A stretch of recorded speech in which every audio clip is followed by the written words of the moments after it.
teori lain dari stoicisme, namanya teori apate. Apate itu nanti jadi akar kata, kalau bahasa Indonesia namanya apatis. Apatis itu kan kesannya, sudahlah, tidak usah mikir hasilnya, paling ya begitu kan, itu apatis. Cuma arti aslinya begini, apatis itu apa? Orang melakukan sesuatu tanpa mikir hasilnya. Yang penting lakukan aja sebaik-baiknya sesuatu itu, mbuh hasilnya apa nanti. Itu apate. Gambarannya kayak orang manah. Orang mana yang ndak mikir panahku nanti hasilnya kayak gimana, mikirnya gimana caraku manah paling baik. Itu apate. Aku ndak tahu besok IP ku bisa 4 apa ndak, yang penting aku belajar sekuatku. Itu apate. Aku ndak ngerti ngaji filsafat ini, aku paham apa enggak. Yang penting teko sak kuat-kuatku, ngantuk tak tahan-tahan. Itu apate. Apatis. Jadi hidup itu rumusnya ini. Kita ndak bisa menguasai hasil, tapi kita menguasai proses. Itu tadi yang saya bilang, kelompok Stoa ini banyak diadopsi nanti gagasannya oleh agama-agama, baik Kristen maupun Islam. Kamu kan menyebutnya hari ini bau as'ariyahnya kan ada. Jadi kita menguasai usaha tapi tidak menguasai hasil. Itu namanya kalau di Stoa kiasannya kayak orang mana. Apakah panahnya nanti tepat sasaran atau tidak masalah. Yang penting kita sudah berusaha semaksimal mungkin. Seandainya nggak tepat, kita tidak menyesal. Yang penting kamu sudah belajar sekeras mungkin. Kalau hasilnya nggak maksimal, kamu nggak menyesal. Tapi kalau kamu nggak belajar sekeras mungkin, hasilnya kok nggak maksimal, kamu pasti menyesal. Karena, tadi mbok aku serius dikit.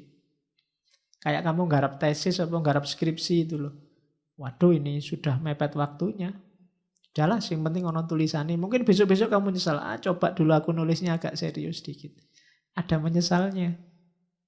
Maka katanya orang-orang Stoa, hidup itu perhatikan proses. Berikan semuanya. Kalau kamu punya 100%, berikan 100%. Jangan tanggung-tanggung. Kita kan sering apa-apa itu, nanti kan bisa. Segini aja dulu, besok lagi. Selalu begitu. Biasanya hasilnya nanti menyesal.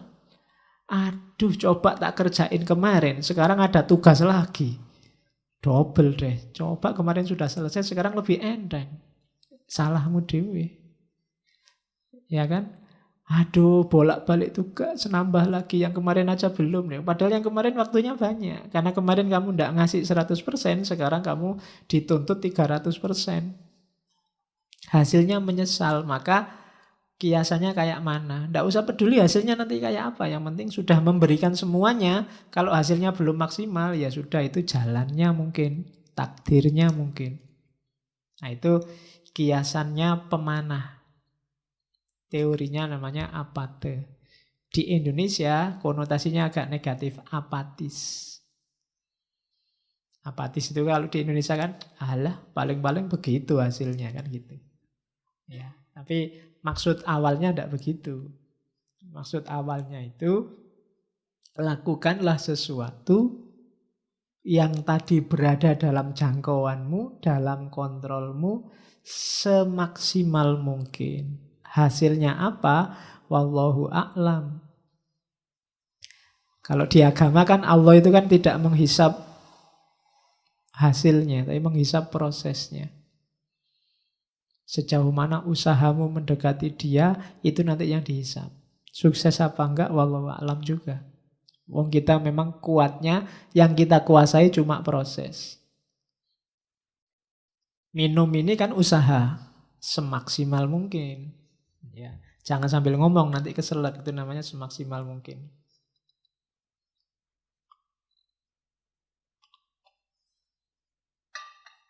Kalau bisa minum, mungkin minum tak tahan-tahan, nanti saja. Nanti selesai ngaji menyesal. Coba tadi minum. Sekarang ndak habis deh minumannya kan. Jadi menyesal. Maka apa-apa itu maksimal. Yang minumnya belum habis dihabisin. Ya, daripada nanti ketendang. Oke, jadi baik buruk, menyesal tidak menyesal itu tergantung berapa persen usaha yang diberikan. Terus ini teori yang lain, kelanjutannya. We are actors playing roles we do not choose. And our duty is to play them as best we can, knowing that our fate is part of which larger order. Jadi kita ini pakai lagunya Ahmad Albar ya. Dunia ini panggung sandiwara. Sutradaranya bukan kita. Kita ini hanya aktor yang dikasih peran tertentu yang kita ndak milih. Kamu kan ndak milih tiba-tiba sekarang jadi mahasiswa. Tiba-tiba jadi santri ngaji, filsafat. Tiba-tiba ini kan kayak rule-rule, peran-peran yang diberikan oleh Tuhan pada kita. Kita ndak pernah milih. Maka tugas kita bukan bantah sutradara. Kalau sudah di casting jadi antagonis, ya antagonis saja. Jadilah antagonis sebaik-baiknya. Ya, lo itu maunya begitu memang ya. Antagonis terbaik itu ya maksudnya ya play them as best we can. Apa ya kamu di casting jadi antagonis kan begitu. Kenapa? Karena kita ini bagian kecil dari mesin besar. Kalau kita nggak main sebaik-baiknya, mesin besar ini akan kacau. Jadi santri, jadilah santri yang baik. Jadi guru, jadilah guru sebaik-baiknya. Jadi adik, jadilah adik sebaik-baiknya. Jadi kakak, jadilah kakak sebaik-baiknya. Maka mesin hidupmu akan bagus, normal, produktif. Jangan setengah-setengah. Jadi mahasiswa setengah-setengah. Jadi guru setengah-setengah. Jadi kakak juga setengah-setengah. Ya hasilnya tidak bagus. Mesinmu tidak akan muter dengan bagus. Kita itu bagian, kalau kamu jadi kakak yang bagus, adikmu jadi adik yang bagus, ibumu ibu yang bagus, ayahmu ayah yang bagus, keluargamu jadi keluarga bagus. Produktif. Pemimpinnya harus bagus, rakyatnya juga harus bagus. Tidak bisa salah satu. Yang penting kan kuncinya pemimpin. Loh, sebagus-bagusnya pemimpin, kalau rakyatnya kacau, ya tetap kacau. Karena ini organisme besar. Bahkan organisme besar ini tidak sekedar keluarga, tidak sekedar negara, tapi alam semesta. Jangan dikira chaosnya Suriah itu ya Suriah saja. Imbasnya pasti ke Indonesia. Buktinya banyak Indonesia yang ketut masuk ke sana. Jangan dikira gegerannya apa hari ini. Korea Utara sama Malaysia itu urusan mereka saja. Kalau benar terjadi perang, imbasnya pasti ke sini. Wong kita ini mesin besar kok. Israel sama Iran misalnya perang, terus dua-duanya mengeluarkan nuklir. Yang kiamat bukan cuma Israel sama Iran, ya sak dunya rusak kabeh. Karena kita organisme besar. Kalau kamu maki-maki orang misalnya, itu kan kamu tidak berperan yang bagus. Jangan dikira jeleknya kena kamu saja. Wong kamu itu bagian dari organisme besar. Keluargamu mungkin kena, kuwi anake sapa nek ngomong kaya ngono kuwi. Muridé sapa lho, gurunya kena. Candi kuwi, daerahmu kena. Iya kan? Jadi jangan dikira urusannya cuma sama dirimu. Kita ini sekrup kecil dalam organisme besar. Maka jalankan peranmu sebaik-baiknya. Nggak usah bahas casting. Aduh, castingku kok ndak enak ini jadi adik, penginku jadi kakak. Ternyata nggak punya adik, punyanya kakak, toh akhirnya jadi adik. Ya jadilah adik yang baik. Enak jadi dosen ya tinggal merentah-merentah, nugas-nugasin. Lu dosennya dulu juga pernah jadi mahasiswa. Dulu, sekarang castingnya ganti. Maka castingmu sekarang baru jadi mahasiswa. perankan sebaik-baiknya. Biar nanti sama sutradaranya kamu diganti casting yang enak. Kalau jadi mahasiswa nggak becus, yo casting selanjutnya kan yo logos tadi loh, ada logikanya, ada hukumnya. Jadi, we are actors playing roles we do not choose, and our duty is to play them as best we can, knowing that our fate is part of much larger order. Jadi kita ini skru kecil dalam mesin besar.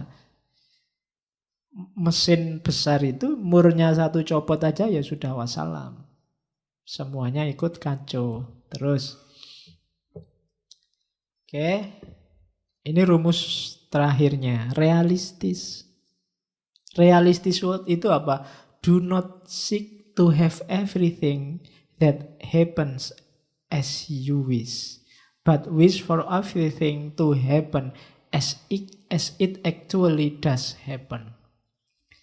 Jangan berusaha agar segalanya terjadi seperti yang engkau inginkan, namun inginkanlah agar segalanya terjadi seperti yang seharusnya terjadi.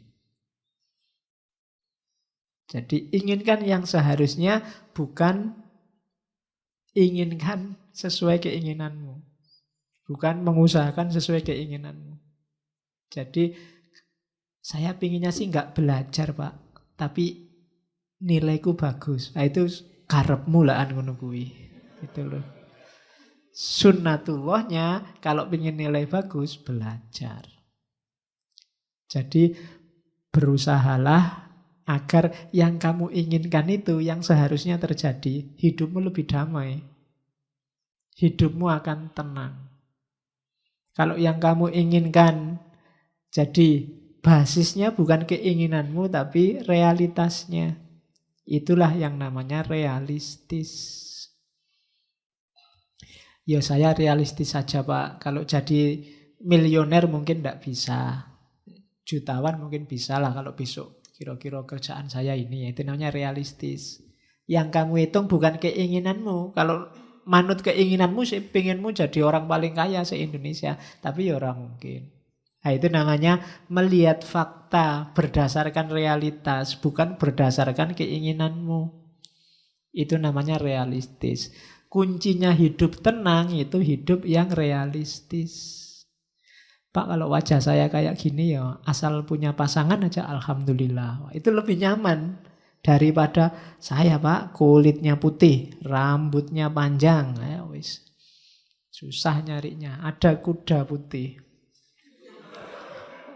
Kulitnya putih, rambutnya panjang. Oke, jadi hiduplah realistis saja. Sesuai standarmu, ya kamu yang bisa ngitung. Kayak tadi loh, yang dalam kontrolmu. Di luar itu jangan.